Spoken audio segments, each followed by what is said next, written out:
Halo, apa kabar Anda semua? Semoga selalu dalam keadaan sehat walafiat dan kembali berjumpa dengan saya, Hesbun Arif dari Forum News Network bersama Bung Rocky Gerung dari Rocky Gerung Official. Bung Rocky, sebenarnya saya pikir tadinya persoalan Pak Muldoko ini dan KLB Demokrat itu sudah sementara mereda sambil menunggu proses di Departemen Hukum dan HAM. Tapi sebuah pernyataan dari sahabat Anda, Menko Polhukam Mahfud MD, ini yang diwawancara oleh Najwa, agak membuat banyak orang kaget. Karena kata Pak Mahfud, Presiden Jokowi itu sebenarnya happy-happy saja gitu, walaupun tidak dilapori Pak Muldoko soal kudeta. Ini menurut saya menarik sekali, orang lain menganggap bahwa ini soal serius, nah Presiden happy-happy dan tidak uring-uringan, kata Pak Mahfud sih. Ini pegangan kalau pernyataan Pak Mahfud loh ya. Ya, Mahfud itu seringkali berupaya untuk menggampangkan persoalan atau membuat persoalan ringan dengan diksi yang semacam ya happy-happy aja itu. Kan kalau happy-happy artinya tidak ada ketegangan, dan bagus juga kalau beliau happy-happy.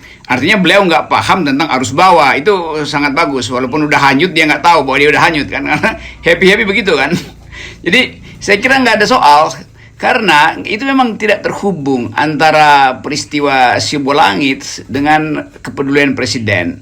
Dan itu yang dicerna justru oleh media asing tuh, yang menganggap bahwa ya pengambil alihan Partai Demokrat itu adalah gerak mendekati otoritarianisme. Dan Mahfud tentu harus menyebutkan itu. Karena sampai sekarang Presiden nggak ucapin satu poin pun terhadap soal itu kan. Mungkin ada pembicaraan tingkat tinggi antara proksi SBY dan proksi Jokowi. Tapi secara umum kita tetap melihat bahwa proyek ini memang proyek yang harus diselesaikan secara sempurna, walaupun banyak kegagalan di tengah jalan. Orang yang ngaku dapat 100 juta, ternyata 10 juta. Daerah yang kemudian mulai diteror oleh aparat, pengakuan-pengakuan semacam itu. Jadi terlihat bahwa ini jalan yang akan diratakan oleh kekuasaan. Karena lama-lama kekuasaan itu punya semacam keyakinan, kalau tidak ada demonstrasi, kalau demonstrasinya cuma sekedar pidato di depan Kemenhukam, maka dianggap nggak ada soal. Yang dia lupa adalah bahwa diamnya publik itu menunjukkan apatisme terhadap kekuasaan. Jadi orang bisa aja malas demo karena nggak ada gunanya. Tetapi dendam terhadap kecurangan publik itu diikuti terus oleh pers dan dibicarakan oleh masyarakat politik. Jadi agak ajaib kalau Mahfud tidak bisa membaca jalan pikiran masyarakat politik, apalagi jalan pikiran asing yang nggak ada kepentingan dengan Partai Demokrat, tapi menunjukkan bahwa asing itu mendeteksi Indonesia sedang mendekati titik otoritarianisme itu. Itu seperti dulu zaman Orde Baru, ya istana anggap nggak ada soal karena semua kontrol, sampai akhirnya Amerika Serikat kasih sinyal bahwa sudah saatnya saudara mungkin lengser Pak Presiden Soeharto, lalu Soeharto bengong, lalu terjadi eskalasi politik. Tapi tentu bagian ini kita mau lihat dengan cara yang lebih ajaib. Kalau Pak Harto itu krisis ekonomi politik itu hari per hari kita rasakan akumulasi dari kesulitan ekonomi yang berjalan seiring dengan frustrasi dalam kabinet. Kalau sekarang memang frustrasinya nggak terbaca karena banyak isu COVID lah, isu macam-macam itu kan. Tetapi arus bawah politik itu selalu memperbesar ruang geraknya di bawah tanah. Lama-lama tuh lantai istananya ambruk, dia nggak ngerti itu. Jadi bahayanya kalau Mahfud sekedar mengatakan happy-happy, justru saya juga happy, masyarakat juga happy. Artinya Mahfud nggak tahu apa yang terjadi di bawah tanah kan. Jadi soal ini sebetulnya yang saya pikir bagus sebagai upaya untuk memberi keyakinan bahwa memang di atas lantai istana tidak ada yang memburuk, semua happy-happy, tapi di bawahnya justru sarang tikus, dan Mahfud nggak tahu itu. Itu sama seperti Titanic, di atas orang pesta pora, padahal kapalnya lambungnya udah bocor gitu kan. Nah ini sebetulnya yang berbahaya, tapi justru mungkin ini satu-satunya cara untuk memberitahu kekuasaan bahwa Anda sebetulnya ada di dalam keadaan genting. Dan orang yang dalam keadaan genting berpura-pura happy-happy. Bayangkan misalnya kata happy-happy itu didengar oleh SBY kan. Jadi bagaimana mungkin mau dirapikan lagi semacam persahabatan baru setelah peristiwa kudeta ini antara Partai Demokrat dengan Istana. Jadi buruk sekali cara berkomunikasi dari Mahfud MD itu. Ya, oke lah, katakanlah kalau toh betul happy, begitu ya, Bung Rocky, kan harusnya itu tidak muncul lah pernyataan semacam itu, karena arus publik itu mendorong, bahkan juga para pengamat yang selama ini kita kenal sebagai pendukung pemerintah kan mendorong juga harusnya Muldoko itu dipecat.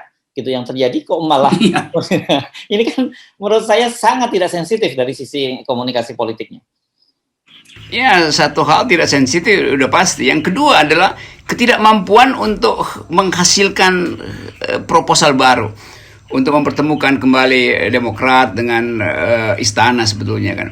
Jadi kata happy itu sama dengan orang yang dungu yang nggak tahu apa yang sedang terjadi tapi terpaksa masih ucapin kata happy itu.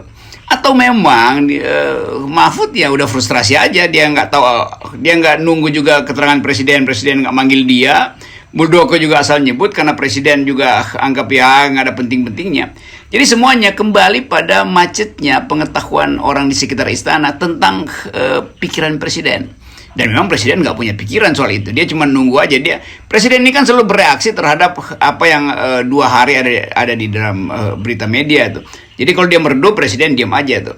Karena inilah presiden yang memang nggak mampu bikin refleksi tentang keretakan bangsa, tentang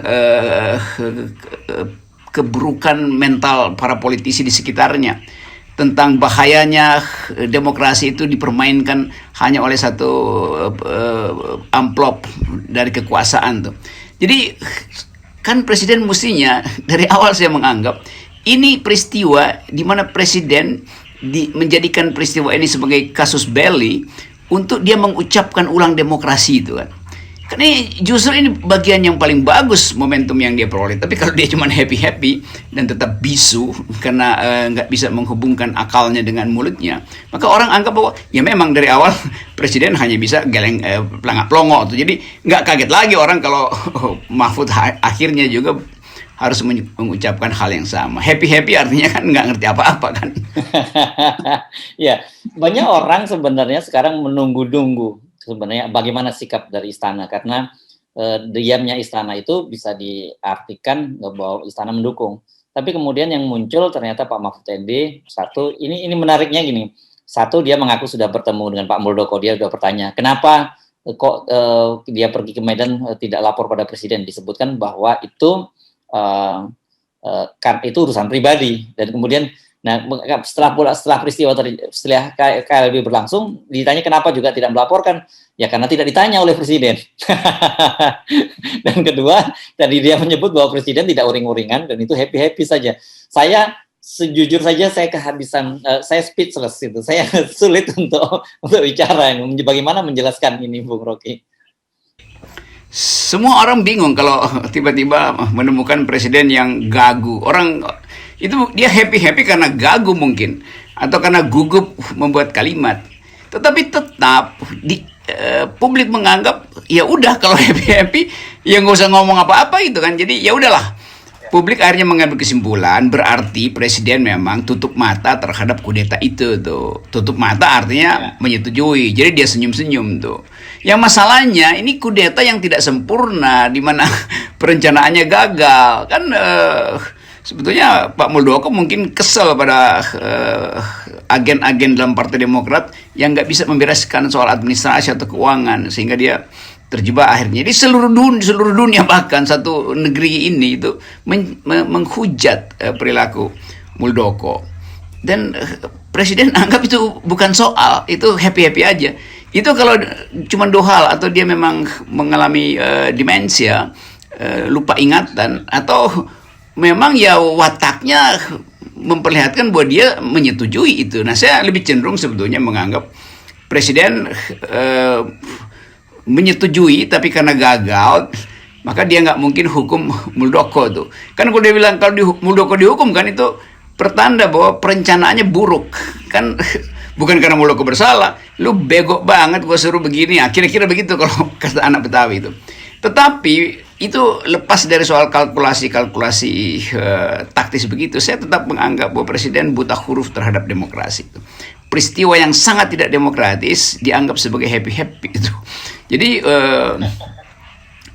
ya udah, itu bagian dari biografi politik kita, bahwa kita pernah punya presiden yang menghadapi keadaan yang membahayakan demokrasi, tapi dia cuma happy-happy itu. Oke, kalau presiden happy-happy, bagaimana kita harus menyikapi, apakah kita mau ikut happy-happy atau sebenarnya kita menjadi unhappy? Bung Rocky. Masyarakat selalu punya persediaan humor. Dia menganggap bahwa perilaku presiden diterima aja sebagai fakta, bahwa kita pernah punya pemimpin yang tidak paham tentang political ethics, tidak paham tentang cara memperbaiki keadaan tuh. Jadi seluruh, ya, mayoritas Indonesia yang kita bisa baca lewat media massa, bahkan yang tidak happy kan bukan cuman kita publik, tetapi juga partai pendukung presiden. Pak Surya Paloh itu nggak happy dengan keadaan beginian. Gerindra bahkan juga minta Muldoko untuk ditegur atau bahkan dipecat segala macam, walaupun datang dari anggota, tapi itu suara dari partai. Jadi partai-partai pendukung presiden tidak happy sebetulnya, karena cemas bahwa satu waktu dia kena. Atau Gerindra kan tetap ada elemen yang otaknya bagus itu, yang melihat bahwa ini berbahaya bagi demokrasi. Nasdem juga begitu, ada banyak teman-teman intelektual di situ yang tetap terganggu, kesadaran politiknya terganggu melihat presiden gue kok diem-diem aja tuh. Apa dia betul-betul gagu terhadap demokrasi itu kan. Jadi yang nggak happy adalah partai-partai pendukung dia juga. Saya juga bayangkan misalnya Sri Mulyani, apa dia happy lihat beginian nih? Atau Enggar juga, Menteri Erlangga juga tentu paham bahwa sebetulnya nggak happy. Tapi keadaan istana yang unhappy itu langsung dibypass oleh Mahfud. Enggak, semua kita happy-happy itu. Sebetulnya itu mesti dibaca dengan cara psikologi terbalik. Orang yang ketakutan kan tiba-tiba menganggap dia pemberani itu. Orang yang cemas tiba-tiba menganggap dia bisa atasi stabilitas. Jadi Mahfud ada di dalam bagian yang mesti kita baca secara terbalik. Bahwa pendalaman pemburukan itu bukan sekedar terjadi di dalam masyarakat sipil yang mengamati pemburukan ini, tapi juga pada elemen-elemen pendukung Presiden Jokowi. Lain kalau Gerindra dan Nasdem bilang, ya kita juga happy-happy. Ini Nasdem duluan bilang, kami tidak happy dengan peristiwa ini karena ini menghina demokrasi. Gerindra bilang hal yang sama, tapi Presiden bilang enggak, gue yang happy-happy. Ya udah, silakan happy-happy di dalam kebuntuan itu. Ya, oke. Orang sekelas Anda mungkin bisa membaca secara terbalik. Tetapi saya khawatir publik membacanya secara linear gitu, dan saya yakin sebagian besar membaca linear bahwa ada kudeta oleh Demokrat dilakukan oleh kepala staf kepresidenan dan ternyata presiden itu happy. Berarti kan itu semacam blessing kan, artinya kalau tidak salah kalau masyarakat menafsirkan seperti itu. Iya, beberapa orang menganggap dia happy itu bukan dalam pengertian happy-happy aja, artinya biasa-biasa aja. Dia happy justru dalam terjemahan yang sempurna, dia senang dengan peristiwa itu. Kan itu yang terjadi kan. Jadi sebetulnya kita dari awal mengerti bahwa ada komplotan yang sebetulnya mengarahkan proyek kudeta ini. Dan komplotan itu kebetulan tidak sempurna bekerjanya itu. Tapi presiden menganggap bahwa oke, nanti disempurnakan. Di mana misalnya nanti ke Menteri Yasona juga akan keluarin surat resmi menerima perubahan ADART segala macam itu kan.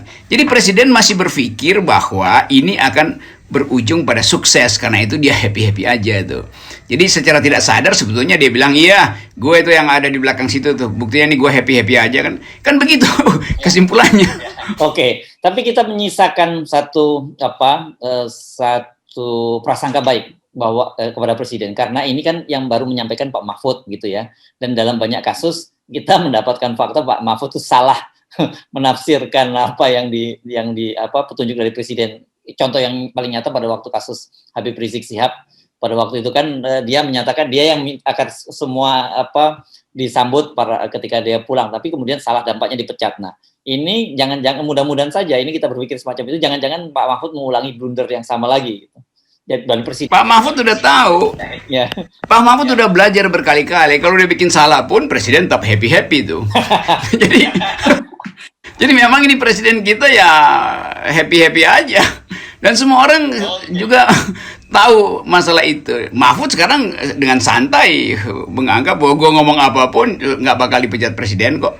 Sebab kalau misalnya terus-menerus begini, kan presiden mesti mecat 2 orang sekaligus kan. Muldoko sama Mahfud MD kan.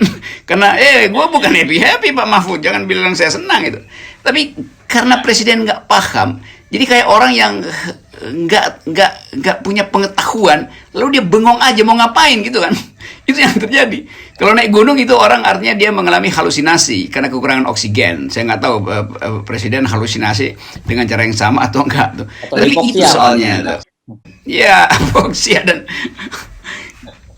dan ya mountain sickness lah. Ya ada orang yang biasa begitu, orang yang terlalu kena hipoksia itu. Dia sebetulnya kedinginan tapi dia rasa panas, lalu dia buka baju itu, lalu dia mengalami frostbite segala macam.